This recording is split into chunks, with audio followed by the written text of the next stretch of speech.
I spent my childhood living in a thick forest. All the residents of the area would build houses in scattered groupings. So my family lived towards the top of a small hill with 5 different neighbours' houses, all occupying the same 3-acre space. Living out there meant we had a pretty carefree lifestyle. Being rural meant we didn't have an HOA or anything like that. Our yards were free to have whatever we wanted. Some people had workshops set up out of sheds.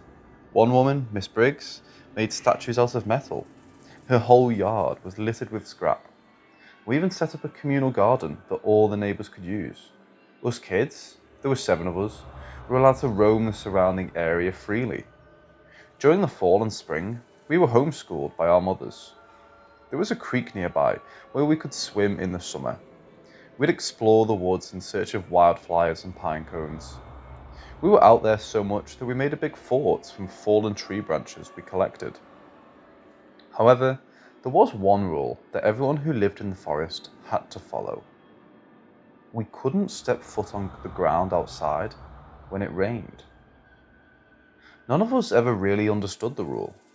At first, I was especially curious about it. Perhaps it was because I knew the adults had to follow it too. The idea of adults having to follow rules was unfathomable to me. I thought they made the rules, so couldn't they just change them? I asked my parents about it a lot, but they always shut me down. They would tell me that they didn't have to justify their reasons because they were in charge. As long as everyone obeyed, we didn't need to know why the rule existed. So, for many years, none of us did put too much thought into it. Everything was uneventful. Our days followed a regular pattern: breakfast, school, lunch, chores, playtime, and dinner. On rainy days, we were just kept inside to play. Our parents watched the news very regularly to keep tabs on the weather, but sometimes rain would come as a surprise. One of these surprise rains came when I was 14. Several of the adults had gone into town for dinner and a movie. They left in the late afternoon, around 3 p.m. Us kids were split up amongst 2 houses. Being one of the oldest, I was in charge of 3 of the younger kids. Sammy, Evan, and Trixie were their names. Sammy was Evan's older sister. She was 10 and he was 8. Trixie was Miss Biggs's daughter and she was 3. At the house next door, Nelson, who was 16, was in charge of his 2 younger siblings, Victoria, who was 9, and Owen, who was 5. At first, everything went smoothly. I put on a movie for Sammy and Evan, complete with some microwave popcorn. Then, I set Trixie up at the kitchen table to watch some toddler show with the headphones and portable DVD player Miss Briggs sent over. Once all 3 of the kids were situated, I flopped down on the couch and started texting Nelson to see how he was doing. We chatted back and forth for a while, until I heard a familiar pitter-patter on the tin roof of our house. I looked out the kitchen window, and sure enough, it was beginning to rain. My phone rang then. My mom was calling. I stepped down the hallway to answer, since I didn't want to worry the others. "You guys are all inside, right?" she asked. Her voice had an undertone of panic. "Yes, Mom, we're all inside," I said. I heard a sigh with relief and tell the other adults, "We're going to play it by ear for now, since we haven't even finished dinner yet.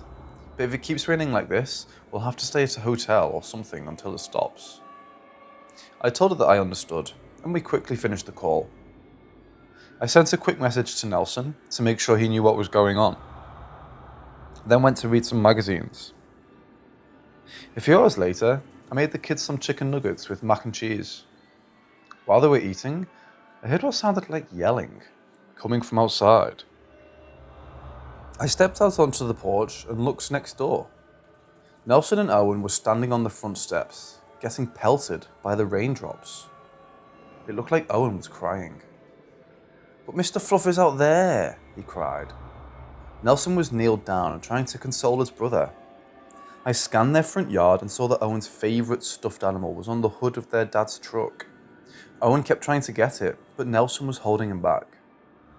The rain started coming down harder, and the 5-year-old wailed at the top of his lungs. By this point, the 3 kids at my house, as well as Nelson's sister, came out to see what was happening. Little Trixie whimpered when some thunder boomed overhead, so I picked her up and propped her on my hip. Owen's sobbing continued until Nelson hoisted him over his shoulder and carried him back inside the house. I ushered Sammy and Evan inside my house as well. Since it was a little after 7 p.m. at this point, I went ahead and changed Trixie into her pajamas and laid her down to sleep in my bed. Luckily, she dozed off without any fuss. When 8:30 rolled around, I told the other two to get ready for bed and took them into their sleeping bags on my bedroom floor. I texted my mom to let her know that everything was good. She told me that they were getting a hotel and that the rain was supposed to be over by morning. I must have dozed off on the couch, because what I remember next is waking up to a loud slam from outside. My phone's clock said it was 11:37 p.m. I grabbed a small flashlight from our entry table drawer and stepped out onto the porch to see if maybe a raccoon had toppled over one of the trash cans. Both were still upright, so I turned back to the front door. As I did, I caught a quick glimpse of another flashlight beam in my peripheral. I looked over and saw Owen stepping over his front steps, his lights on the stuffed animal on the truck. I looked frantically around for something I could use. Our feet couldn't touch the ground, but judging from our porches and steps, our feet could touch other things so long as they were between our feet and the ground. I spotted the pair of 5-gallon buckets that our mom used to carry soil to and from the garden. I snatched them both up and bolted down our porch steps. I reached out as far as I could and set the first bucket down with the bottom in the air. I carefully stepped into it. It wiggled at first, so I had to regain my balance. I did the same thing with the second bucket, using them almost like stepping stones between the set of porch steps. I jumped from the second bucket to the bottom step in front of Owen. He jerked back and shrieked. I grabbed him and jogged back up to his front door, kicking it open with my foot. Nelson must have heard the commotion because he met me in the living room. I passed his brother over. He was going for Mr. Fluff, I panted. I leaned over to catch my breath for a second, and that's when I heard it. My house's screen door creaked open and then slammed shut. I raced back outside. Trixie was standing at the top of the steps, rubbing at her eyes with little fists. I had a bad dream, she whined when she spotted me. She started making her way down the steps. I worked my way onto the first bucket I could reach, but the distance between it and Nelson's porch was wider than that of my own. By the time I finally got balanced, Trixie was at our bottom step. "Trixie, honey, stay there. Stay on the steps," I said frantically. Her face twisted up and she let out a small sob. "I want to hold your hand," she said through tears. Before I could speak again, she took one final step. As soon as her bare foot touched the wet dirt, the rumbling started. It was a low and deep sound that vibrated through the air. I realized that it was getting louder, closer. I hopped off the bucket and sprinted to Trixie. I yanked her into my arms and got one foot onto the porch steps when I felt something grab my boot. I clung to Trixie, pulling as hard as I could until my boot slid off. I fell onto the porch steps with a thud. Behind me, I heard a strange, throaty sound. I scrambled past the porch door and flicked the lights. Outside was a creature like I'd never seen before. It had long, spindly arms that tapered off into needle-like fingers that held my boot. Its torso was unnaturally thin, maybe 10 inches around at the thinnest point, and its head was shaped like a cone with a sharp point at the top. The porch light illuminated its pale, pinkish skin. It had huge eyes that were completely pitch black, but no mouth or nose. As it stared through the screen of the door, it started making that throaty sound again, something between a grunt and a growl. I kept Trixie's face pressed against my shoulder to keep her from looking up at the creature. It was like time froze. The only movement came from the creature as it swayed back and forth, almost like a serpent, staring at me with those obsidian eyes. Finally, it sunk back into the damp earth, not leaving so much as a small hole when it went.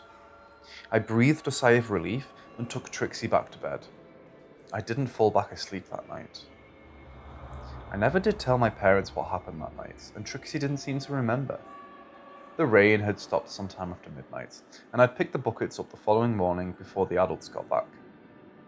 Nelson and Owen never told their parents anything either, probably because they didn't want to get into trouble. It's been almost 15 years since that day, and now I live in a suburb far from that forest I grew up in. I have my own 2 kids now. Even though I'm hundreds of miles away, I still find that whenever we leave the house in the rain, I stare anxiously at the ground under my children's feet.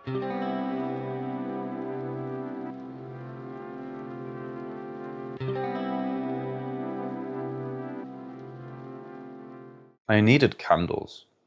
I was putting together little candy-filled gift mugs as thank you gifts for a group of my co-workers, and I'd run out. Being that it was nearly midnight, I knew that my options of where to get more were limited. The only real place that I knew that was open 24 hours was a very large supercentre on the other side of town. I was tired from putting all these mugs together. I was annoyed that I'd miscalculated the amount of candy I'd need, and I really didn't want to drive that far.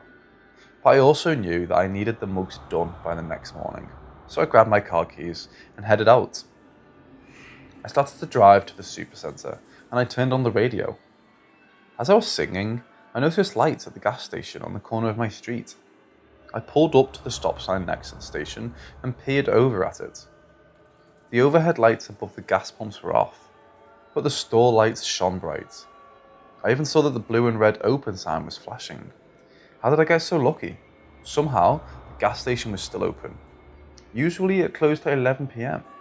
I didn't really think much of it when I parked in one of the front spots. Gas stations like this changed hours all the time.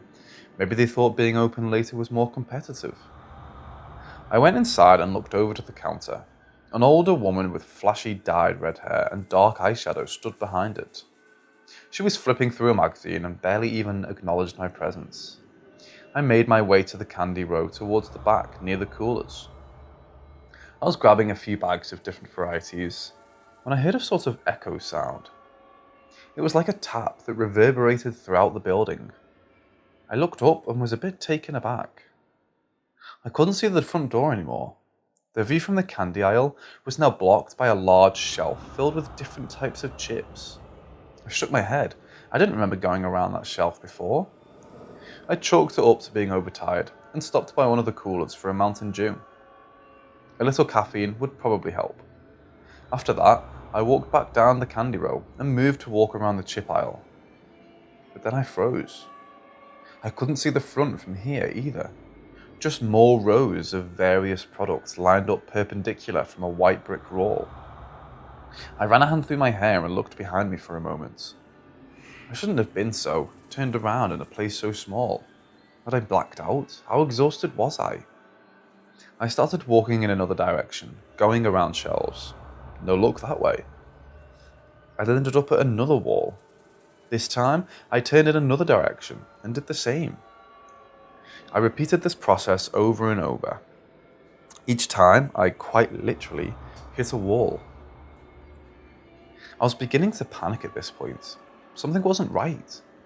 I thought maybe something was wrong with my brain, like it wasn't working properly. Maybe I was having some sort of short-term memory loss. That's when I remembered the woman at the counter. I stood on my tiptoes trying to see over the shelves, searching for her fiery hair. When that didn't work, I took a deep breath. "Hello?" I called out, surprised when my voice echoed loudly in the small space. After a few seconds with no response, I tried again. "Hello? I need help," I yelled. Once again, I was left with no answer.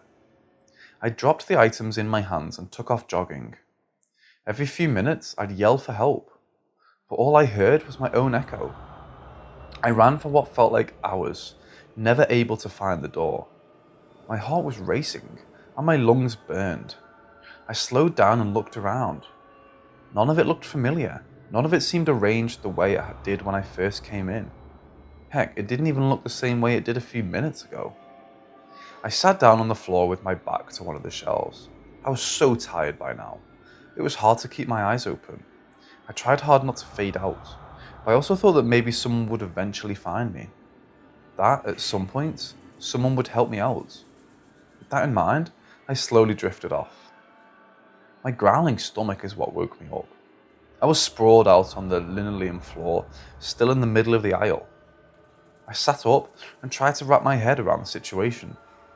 Though I couldn't be sure of how long I'd been asleep, I was left with two possibilities. On one hand, no one had encountered me, so I must not have been asleep for very long. On the other hand, I felt incredibly well rested, to the point it felt like I'd slept a full night. Neither of the possibilities were very comforting to me. I got up and began wandering the rows again.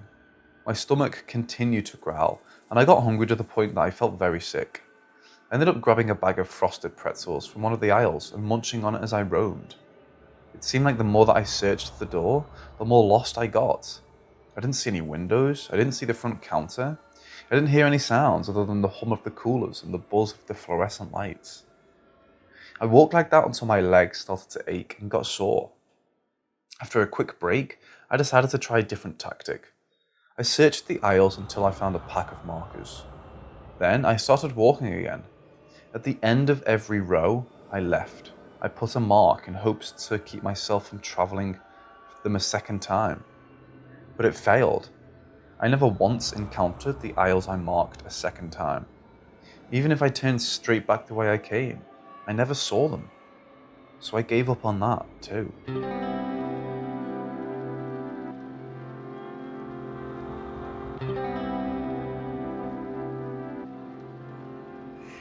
There was a woman named Syl that lived in our attic. Well, she wasn't really a woman, I guess. We call her a her because that's what everyone in our family had done. But she wasn't a person. She wasn't a human. To be honest, I'm not entirely sure what she was. I've tried to figure it out, but nothing ever fit for her. Some type of fae, perhaps? A witch, maybe? A monster? The fact is, I don't know what the heck this being was that stayed upstairs. It doesn't really matter though. She was there, but now she's not. It was my job to bring her meals, and I made a mistake. I made a monumental mistake. I brought her food once in the morning and once in the evening. She wasn't allowed to eat meat, so I made her salads and roasted vegetables and rice. She seemed to especially like my veggie soup. I had a routine of how I operated around her. I'd fix her meal, head upstairs, unlock the padlock on the attic door, and climb up the small set of stairs. Syl knew what time I'd come up, so she'd always be ready at a small table in the centre of a room. I'd set the food in front of her, and sometimes I'd chat with her for a bit. I think she enjoyed when I'd fill her in on what was going on outside. It was hard to tell because her face didn't change a whole lot. Her head was a little too round to look normal. Her eyes were also round, perfect circles. She didn't have any sclera or any dark violet irises and big black pupils. Her mouth was permanently stretched out into a long line, and her teeth were abnormally large and rectangular. Even though I knew she has to be very, very old, her skin wasn't wrinkled at all. It was perfectly smooth and pale, like marble. She didn't have any hair as far as I know. My entire life, she had been bald, and I had never seen any eyebrows. To my knowledge at the time, Syl hadn't spoken much either. There were tales, passed down from many generations ago, that claimed she was once an entirely different creature. Apparently, when my great-great-great-great-great-great-great-grandfather first captured and imprisoned her, she was beautiful and spoke often. But it was her beautiful singing that had really immortalized her in stories. Sometimes I wish I'd been alive back then, so I could hear her sing, and so I could see how beautiful she once was. If I looked really closely, I could see a glimpse of it. When the attic light caught her figure just right, just for a moment, she radiated brilliance. It sounds foolish to say now, but I think somehow I fell in love with Syl. Even though she never spoke, even though she was hundreds of years old, and even though she looked more grotesque than pretty, I fell hard for the being in my attic. I suppose I could attribute some of it to being an 18-year-old boy who never got to leave the house much. I was homeschooled, and I didn't have any friends. Syl was the only person I saw that wasn't part of my family. I grew to enjoy the little bit of time we spent together each day, and things progressed. I started to casually touch her when I brought her meals. I'd rest a hand on her shoulder or brush against her when I gathered her used dishes. I got bolder over time until one day I kissed her on the cheek. Sil was surprised when I did it. Heck, I was surprised, but I didn't take it back. That was the same day I confessed my feelings for her. I was scared, but Sil seemed pleased. I was convinced she returned my feelings.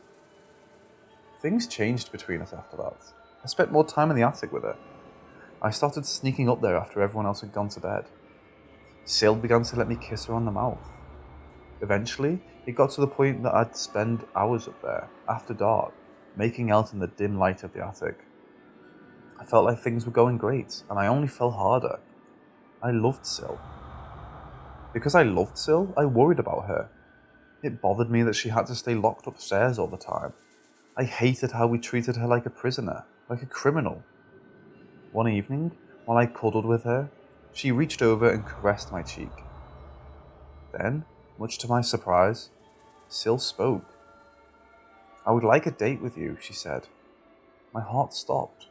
Her voice was beautiful, all rich tones and lilting cadence. She wanted a date. How could I deny her? "Sure," I said, "we can have a date. I can bring some candles up and make something special." "And no," she replied, cutting me off.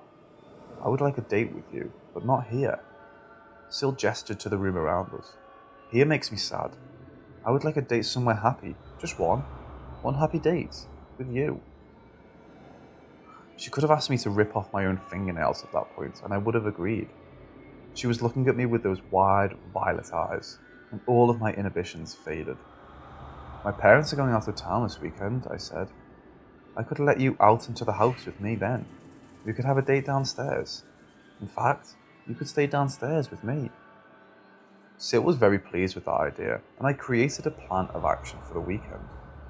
I asked her what she wanted to eat on our date, and she, for some strange reason, chose hot dogs. I figured it would be alright to let her have some meat just this once. It was a special occasion. Besides, I was wrapped around her finger. I never even considered denying her requests. I covertly cleaned up where I could so that I didn't seem suspicious in front of my parents. Finally, Friday afternoon came, and my parents left. I waited a little to make sure they wouldn't come back before I let Sil out of the attic. I led her downstairs to the kitchen. I sat her at the bar while I went to cooking our hot dogs and fries. She never said anything, but she did lean up when I passed by her for glasses, smiling, asking for a kiss. Her eyes lit up with a whole new emotion I'd never seen from her before. My naive self thought it was love or joy. I served her 2 hot dogs and buns, and she ate them like a ravenous animal. I was a bit taken aback, since it was so different than how she normally ate her meals. She stood from her seat and reached across the bar. Her hand found my forearm, and she gripped it tightly. Her nails dug into my skin enough to draw blood. Sil raised her head to meet my confused gaze, and I froze. Her eyes were fuchsia, and her pupils were tiny. Her once placid mouth was upturned into a smile that seemed too deep for any living thing to achieve. Somehow, her rectangular teeth had retracted, revealing sharp, pointed teeth, like a shark's. She yanked me across the bar roughly, her nails ripping into my flesh. I yelped, and she snickered. "Stupid boy," she snarled. "I do have to say I'm shocked this all turned out this way. I was vying for your sympathy. I wanted you to feel sorry for me. But you had other plans, didn't you? You're a little freak, huh? You were so infatuated with me. I've never met anyone attracted to one of my kind before. You certainly shouldn't. Everything about our making should scare you. We're built to scare you, but you liked it." "Sil," I whispered, "I don't understand." She cackled and used her free hand to slam my head against the counter. "What do you think was going to happen tonight, boy? Do you really think we would spend a romantic evening together like this? Do you think the night would end with more kisses? A declaration of love? Commitment? It's laughable, really." She released my arm and brought her hand up to my face, sniffing at my blood on her fingernails. Her mouth twisted into a grimace, and she jerked back. "You're lucky your bloodline's flesh smells like rotten fish," she said before she jumped out of the window and ran at an impossible speed, disappearing into the darkness. I called my parents right away and hurriedly explained what had happened. They rushed home immediately to survey the damage. My mother was terrified, and my father was a mixture of scared and furious. He screamed at me until he was almost purple. My mom had to calm him down, but she didn't do much. She herself was crying almost constantly. She kept saying over and over again that we had to move. We couldn't stay in the area too long. We'd have to leave the house my family had lived in for generations. That was the night I found out the whole story of Syl. You see, she was a monstrous creature that had lived in a nearby forest since our town was just a small settlement. Every few nights, she'd break into homes and steal people from their beds. She'd take them back to her lair, consume them. My ancestors finally had enough of dealing with her. The settlement realized that she never attacked people in my family, so they thought maybe something stopped her. They devised a plan for my great-great-great-great-great-great-great-grandfather to capture her, lock her up, and keep her weak by feeding her only vegetables, not meat. They all expected her to eventually die, but she never did. Instead, my family vowed to keep Syl locked up, away to protect the town. We became the guardians of our neighbours. And in the span of a few hours, I'd sentenced them all to a bloody and horrifying death.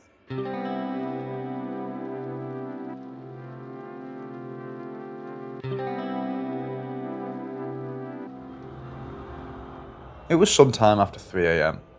I've always had a terrible time with insomnia, and I was suffering a particularly difficult bout of it that early morning. I went out for a short walk to clear my head and tire my body.